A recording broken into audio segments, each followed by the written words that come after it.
In recent times, in recent weeks more specifically, there has been much debate about the National Industrial and Commercial Investment Limited, Nicil, and the notion surrounding its future, the functions of Nicil, and of course the modus operandi.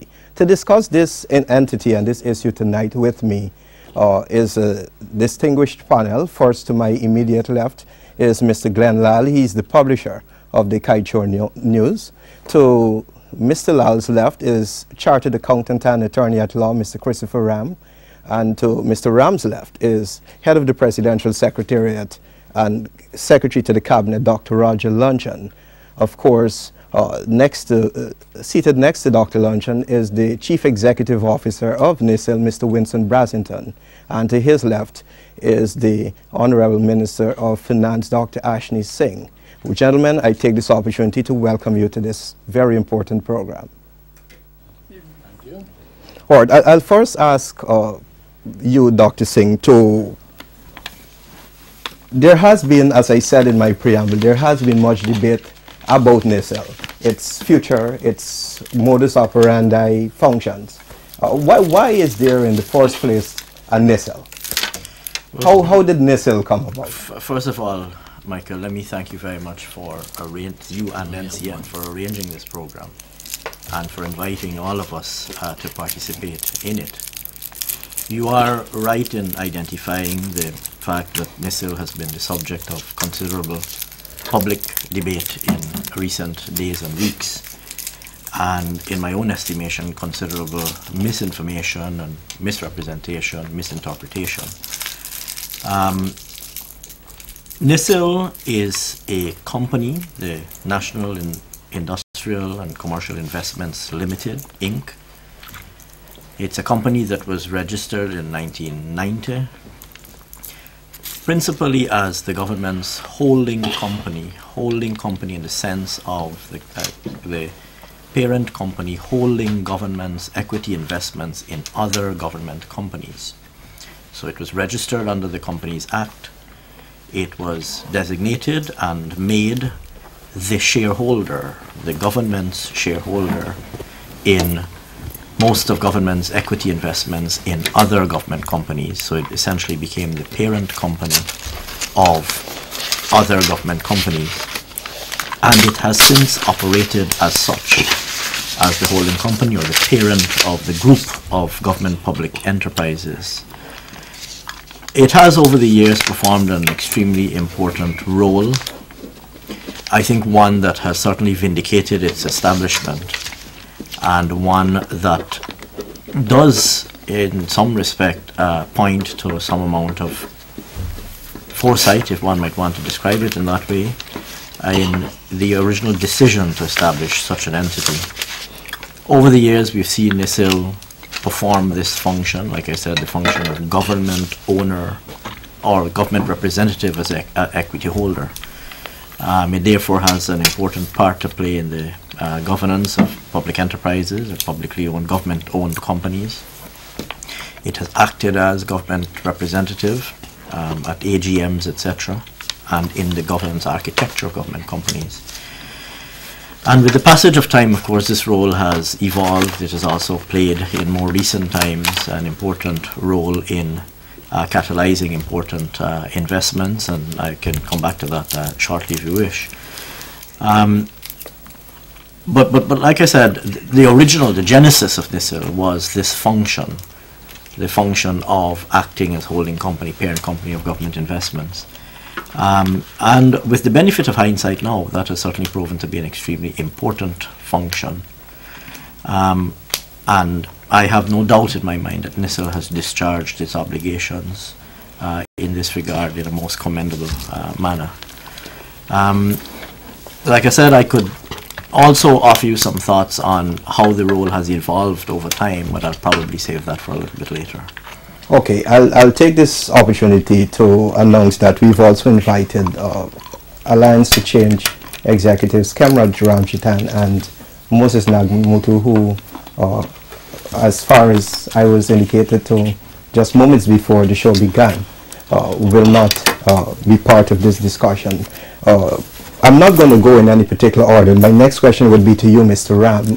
As outlined, the functions of Nicil as outlined by Dr. Singh, what are some of your fundamental challenges or difficulties with those functions? Before we get there, Mr. Gordon, let me express appreciation for this invitation from Dr. Lonchan. Thank you, thank you. You know, I was once persona non grata at Nicil, at NCN. So to me, it's a very important occasion. It's also an implied admission about the need to provide the public with factual information. And I'm sure that despite what we hear about the dictatorship of one, that this has something to do with that, and I think is good for all of us, whether we want to admit it or not. No, let me also say, if I may, please. Okay. Let me also say that I received very short notice. I got an invitation signed by Dr. Lonchan yesterday evening, but given our relationship and the importance of this matter, I felt it necessary to accept the invitation. Along with the acceptance of the invitation, I asked for some information. Other than telling me the information was some management cooperation agreement that I'm told exists, I've not been provided with that. I've asked for accounts for Nicil for 2006 to 2011. I've not been provided with any of those either. Now, let me say this as well. As an accountant, as an auditor, but more importantly, as a citizen, I'm appalled about this tardiness with financial information. I thought we'd put that behind us in 1992. I thought when my friend Dr. Ashish Singh was appointed Minister of Finance, and I'm on public record as saying that about it, I thought, well, you know, the failings and the difficulties that we had before had come to an end, that Dr. Singh, an accountant himself, and a very accomplished one, would not want to see this situation where accounts, law, despite what he said just now, I'm a bit surprised because they have not been complying with the law. I've also followed it, so I will not discuss accounting, any accounting issues. I will not discuss legal issues either. I've heard pronouncements from various persons about the status of Nicil, about Article 216 of the Constitution. Now, those involve important technical issues, which as an attorney at law now, I would prefer to reserve for discussion with persons who are suitably professionally trained in those areas. However, I have a number of issues I would like to raise, and I hope I'm permitted the opportunity to do that, because as I said, this is an important occasion. The public out there, the people really want to know what's happening, where their money is going, how Nicil is being administered, how come key players are being embroiled in all kinds of conflicts of interest and using private information, insider information as well. Those are critical issues. And I would certainly wish, Mr. Gordon, Mr. Moderator, to put those issues on the table, and would like your assurance to those that I will have that opportunity. Well, of course, I would assure you by virtue of your invite, your contributions are, of course, well-founded and will be accommodated. So, to the issue at hand, Nicil. Well, let me, and Dr. Lonchan did say any issue, we can discuss any issue related to Nicil. Now, one of the very early issues we've had problems with, this sewage line in Kingston. Forgive my interruption, but if I could take you back to my original question, some of your fundamental challenges with the functions, modus operandi of Nicil as outlined by Dr. Singh. But I told you, this management cooperation agreement, a simple document that has existed since December 31, 2001, cannot be made available to me. How can I have a discussion on this issue? Okay. Go right ahead. I must advise tournament would be made available because like my invitation less than 24 hours, and I'm happy that you did find it convenient and appropriate to come. Christopher's request, not demand necessarily, but Request, the request sir. is probably maybe 2 hours, 3 hours old. No, sir. No, sir. You may have got it at the time. You would have got it before 10 o'clock this morning. No, I was in cabinet at that time. Yes. I must admit I saw it, and I responded to you immediately to advise that the management cooperation agreement would be made available, and the auditor requests for annual statements. I said we will get them from Nicil and provide them. This, I think, was quite a reasonable answer.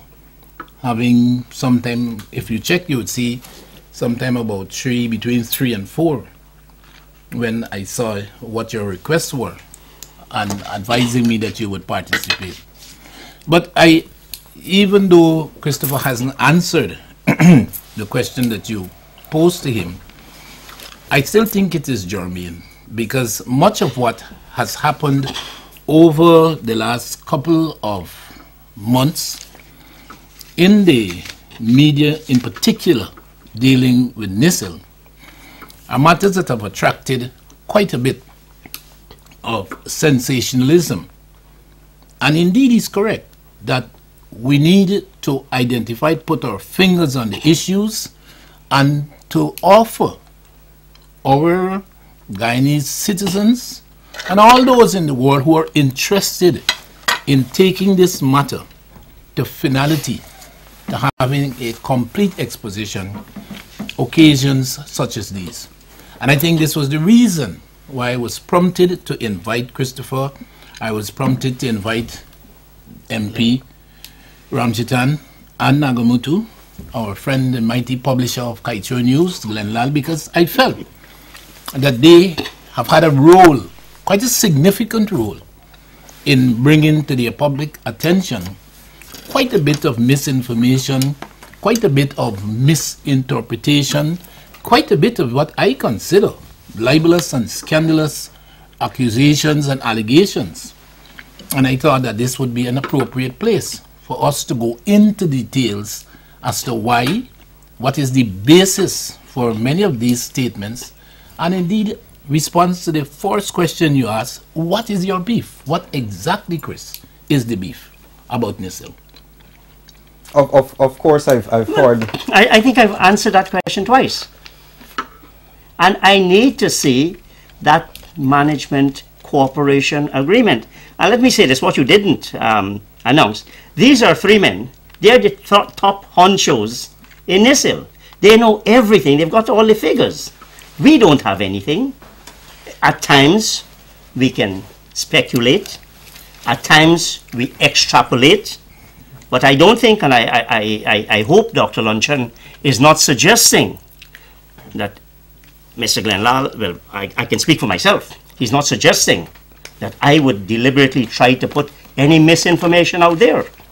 If so, he has a duty to identify the specific item of misinformation and challenge us to justify our statement or withdraw it. If I might take the first jump, one of the issues, and I, of course, I've gotten some deafening silence from you, Glenn, on characteristic. I know you for quite some time now, but the Kaichur News has published that there is $50 billion, perhaps in excess of $50 billion, held by Nicil, that could be paid to the consolidated fund.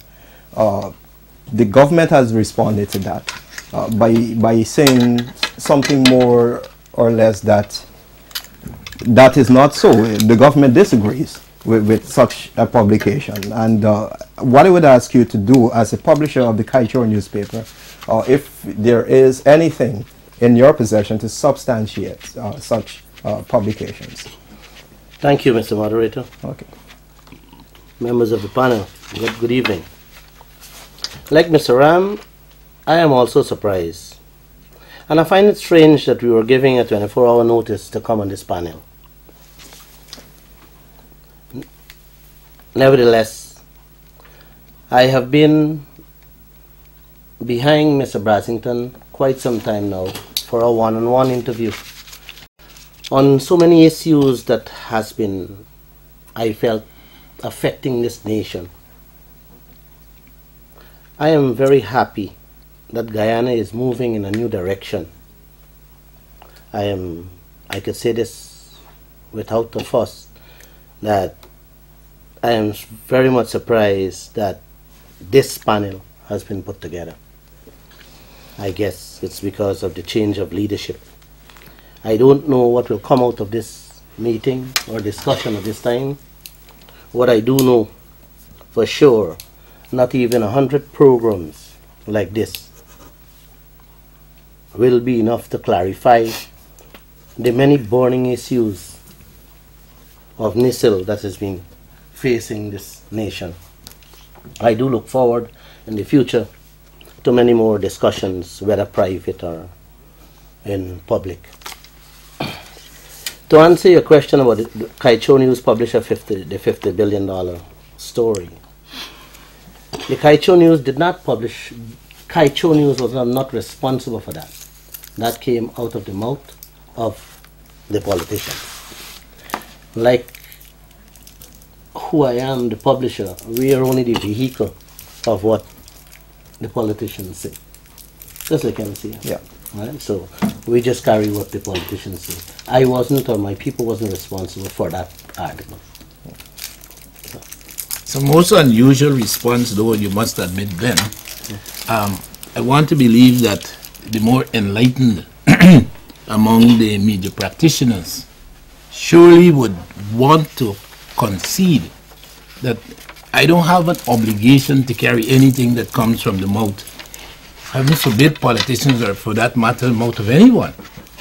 I think you have a vested interest in your obligations to say, yes, $50 billion.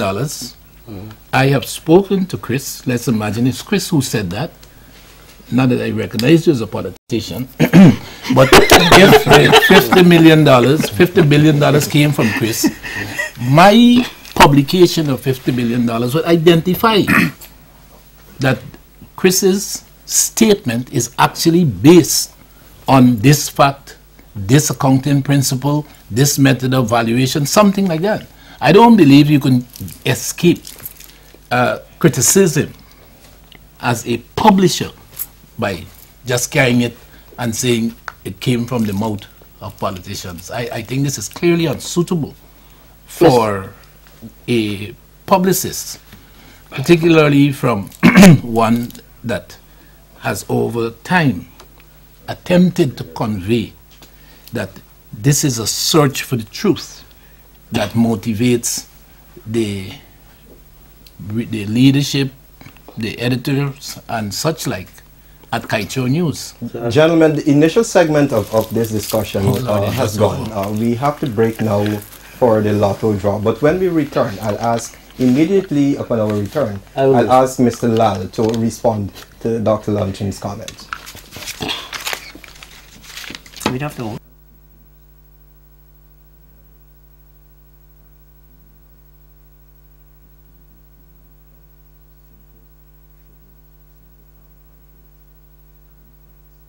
Adam, I will defend. No, in fairness,